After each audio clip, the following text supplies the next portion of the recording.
We're taught from a young age to aspire for great things, to get a job as a doctor or maybe a lawyer, to drive a nice car and to live in a nice big house with a nice big garden. We are taught to chase external values because that's what the society idolizes. That is how a good life is measured, by your material success. But what if I told you that external values don't actually make you happy?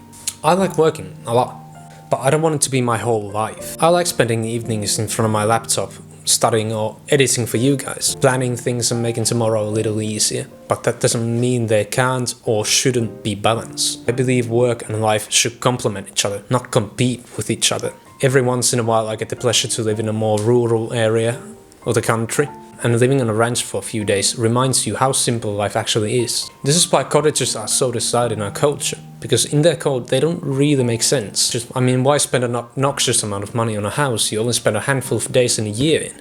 No running water, no electricity, and an outside toilet of course. There's no schedule, there's no work or hobbies to attend to. There's nothing but time. But anyone who's ever had the pleasure to spend a few days in a cabin knows why people do it. It pulls you out of the rhythm of work. There's no more waking up at 7 AM, no work calls, you just exist. It sounds boring and mundane, but I'd actually make the argument that that's where most people are at their happiest. I live in Finland where this cottage culture is really strong, and I can tell you that the most hardworking people look forward to it every single midsummer.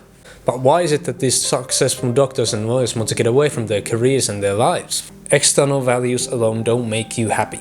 Achievements matter the least of all to you. They matter to your friends, your parents, your employees, your teachers, and especially society. But least of all to you. In 2014, actor and comedian Robin Williams sadly took his own life. His death was a shock to the world as he was a renowned actor and comedian, having multiple prestigious awards, worldwide fame, and bags of money. A man who had it all thought his life was too unbearable to continue. We are taught to chase values that others deem important, but we often forget to chase what we feel. This is a lesson many of us learn too late in life. Most people spend their entire lives chasing something they didn't even want in the first place. On the other extreme, shouldn't early retired millionaires and freeloaders be the happiest people on earth? You know, wake up whenever, eat whenever, do nothing all day. No stress, no work, no nothing, right?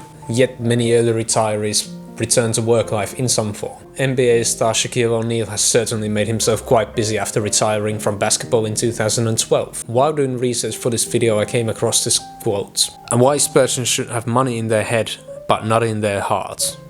Money and fame won't make you your happiest.